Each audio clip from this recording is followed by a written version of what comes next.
शानदार 21वें का पुरस्कार आया है। इन्हें अपने वैशाली बैंक कला परिषद की ओर से धन्यवाद ज्ञापन करता हूँ। तो अभी आपने देखा कि जो मायके में रहने वाली सिलेसरा की पत्नी अब वहां से घर से निकल चली है, वे अपने घर को जा रही है और इधर जो है अब क्या कुछ होता है आपको मैं इस दृश्य में दिखाऊंगा।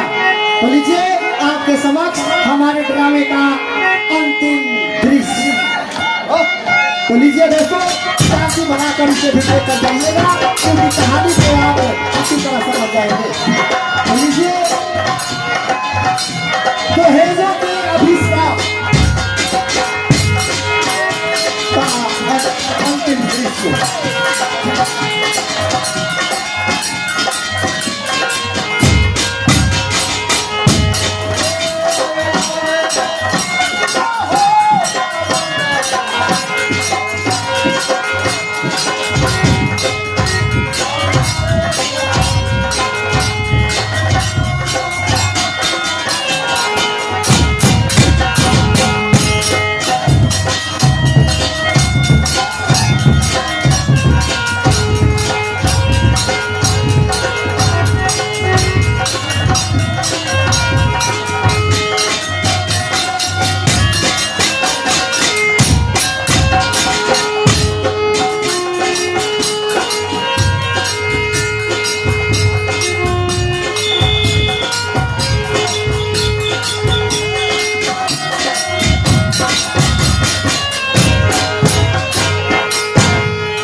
भगवान,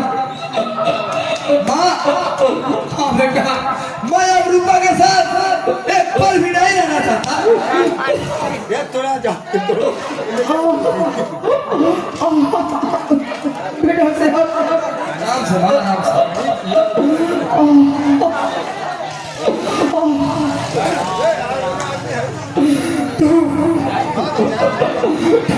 से हो बेटा।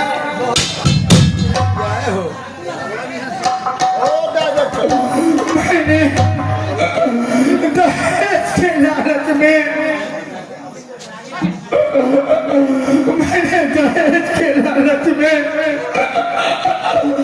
दोनों बेटियों का घर बर्बाद कर दिया। आज मेरी वही बहू मेरी सेवा कर रही है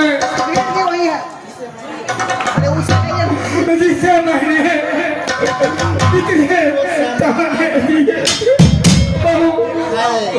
क्या इसमें किसका मैंने इसे पीटा क्या नहीं किया। क्या दिखाए बेटी मुझे माफ कर दो बेटी।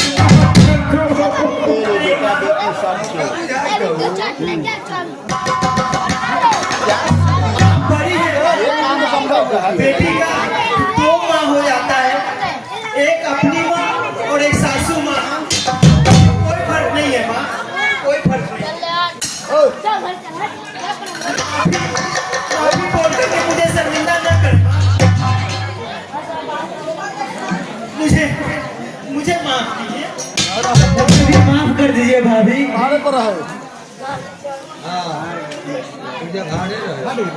मैंने भी आपको बहुत कुछ कहा है, मुझे भी माफ कर दिए भाभी। ऐसा मत कहिए। जोर लगला से आजा इतला तो कोना चले थे तो हम माँ जी बोला बहू ठीक है ना। बहू मैं तो आखिरकार दुर्गा माँ ने हमारी सुन ली। ये लो तलाक के पेपर से जल्दी साइन करो। मुझे अब इसके बाद खाने में एक तलाक चाहिए तिलाक तो तिलाक चाहिए। अरे भाई चल बेटी चल यहाँ से।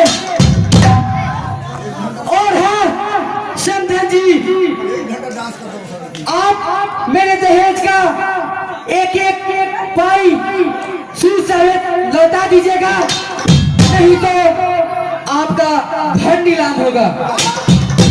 बात है चल बेटी चल। कैसे जाएंगे?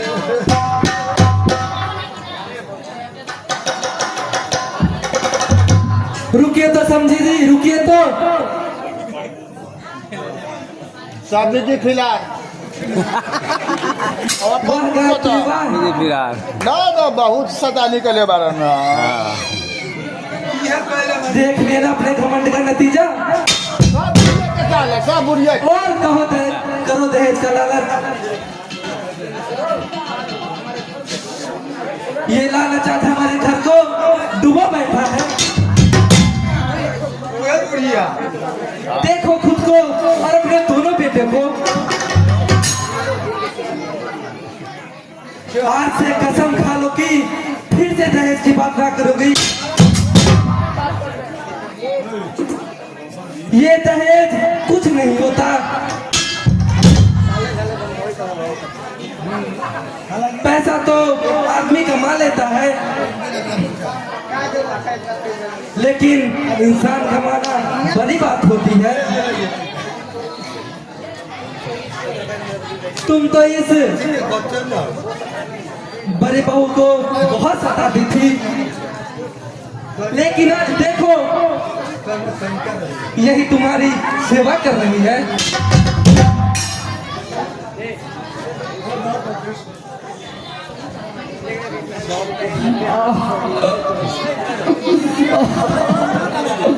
सही कहा आपने, सही कहा। मैं तो दहेज के लालच में बावली हो गई थी।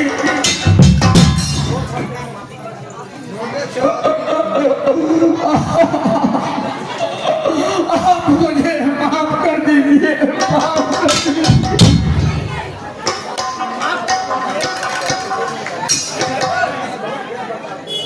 आपके साथ भी मैंने बुरा बर्ताव किया है।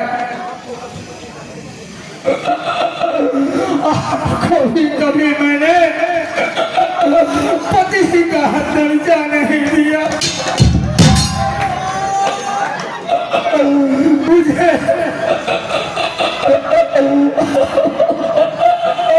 मुझे माफ कर दीजिए।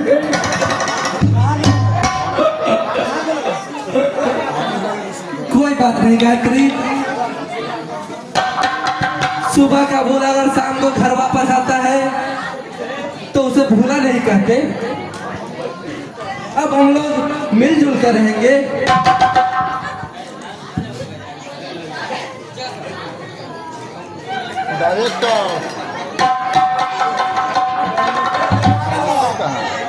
बेटा विजय, फ्री बनेगा। 20 लाख रुपए का इंतजाम कहाँ से होगा? जो रूपा बहू को लौटाना है। राजेश जी की राजेश को बुलाओ यहाँ पर। बेटा, अगर हम लोगों ने पैसा नहीं चुकाया तो हम लोगों को जेल जाना होगा, जेल होगा।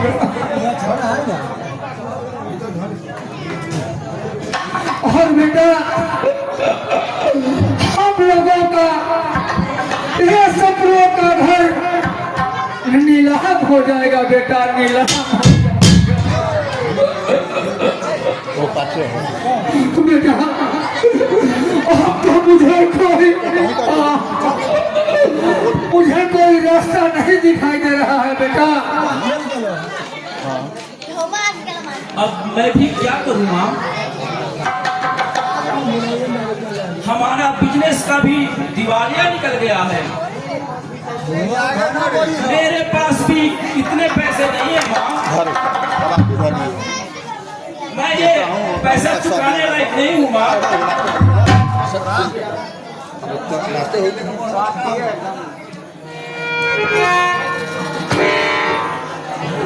तुम ठीक कर रहे हो बेटा।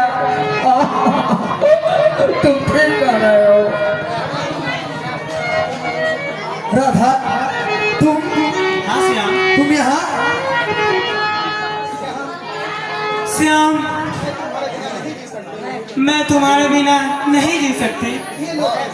ये लो पैसे और लौटा दो मुझे और मुझसे शादी कर लो। मुझसे गलती हो गई, मुझे माफ कर दो। मैंने तुम्हारी मजबूरी नहीं समझी, लेकिन अब मुझे यकीन हुआ।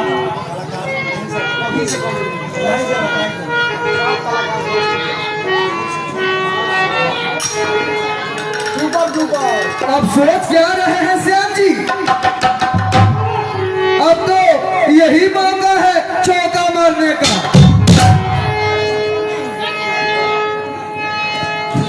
बेटी राधा, इधर आओ बेटी। मुझे माफ कर दो बेटी, मुझे माफ कर दो। मैं तुम दोनों का प्यार नहीं समझ पाई बेटी, नहीं समझ पाई। मैंने तुम दोनों को दहेज के लालच में अलग कर दिया।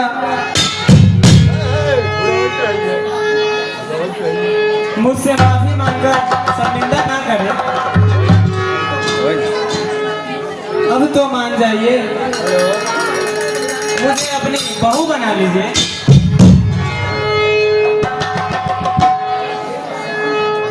बेटा श्याम,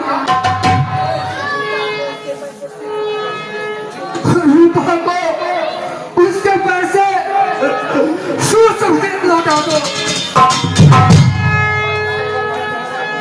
और राधा से शादी कर लो। ठीक है माँ, चलो राधा चलते हैं। किसी का नाम है अंत भला तो सब भला।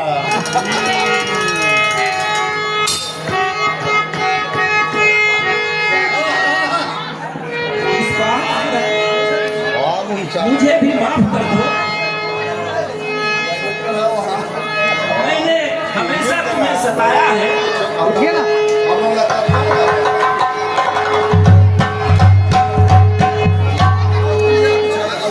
और तुम सहती आई हो। ऐसी पत्नी किस्मत वालों को हो मिलती है। मैं अभागा तुम्हारे प्यार को समझ नहीं पाया।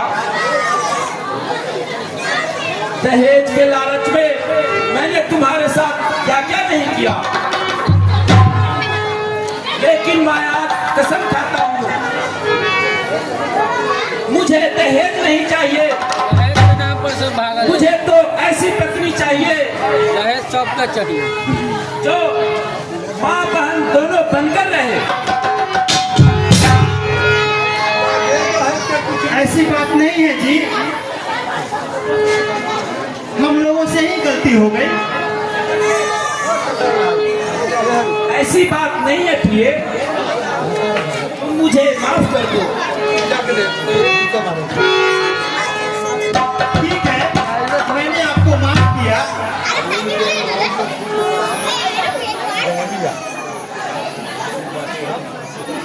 तब माँ जी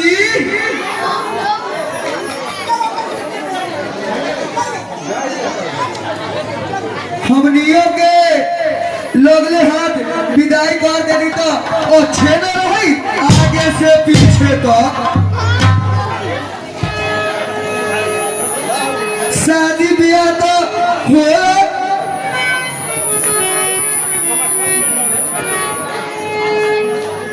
लेकिन आगे के कुछ सुख न जान ली, आगे से पीछे तब हमनियों के विदाई करिए तू,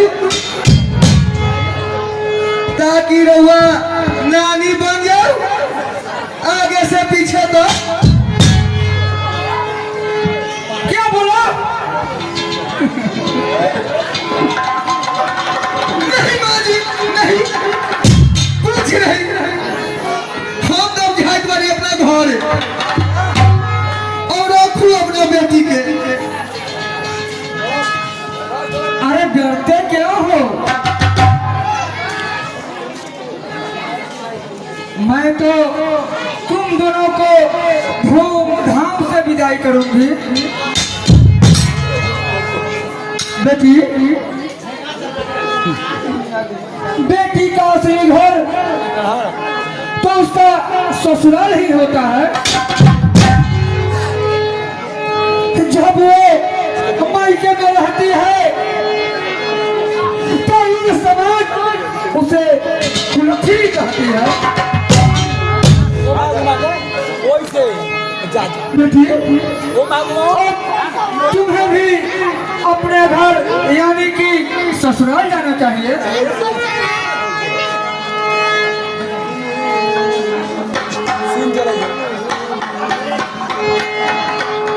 मैं कहता था ना,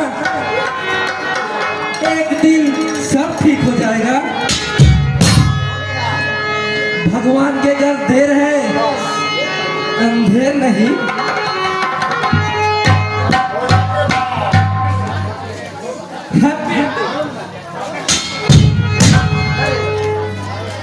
इस कहानी से हम आप लोग को यही समझाना चाहते थे कि इस दुनिया में दहेज बड़ी चीज नहीं होती है। पैसा जो है हर आदमी कमाता है, कोई थोड़ा थोड़ा या कोई ज्यादा कमाता है, लेकिन पैसे के लालच में अपना ही घर, अपना ही पड़ोस बर्बाद करना ये अच्छी बात नहीं है। क्योंकि इस कहानी में आप लोगों ने देखा कि किस तरीके से जो गायत्री थी दहेज के लालच में अपने पूरे बच्चों का घर बिखेर दी, और अब तो गतवा वही लड़की, वही बहू उसकी पूरी मदद करती है, पूरी उसकी ठीक होने में सहायता करती है, जिसने कोई दहेज नहीं दिया था। तो आप लोग भी इस चीज को याद रखें कि दहेज बड़ी चीज नहीं होती, इंसान बड़ी चीज होती है। और इंसान को इंसान समझिए, दहेज का लालच कभी नहीं रखिए। यही हम लोग सीख देना चाहते थे। जय हिंद, जय भारत।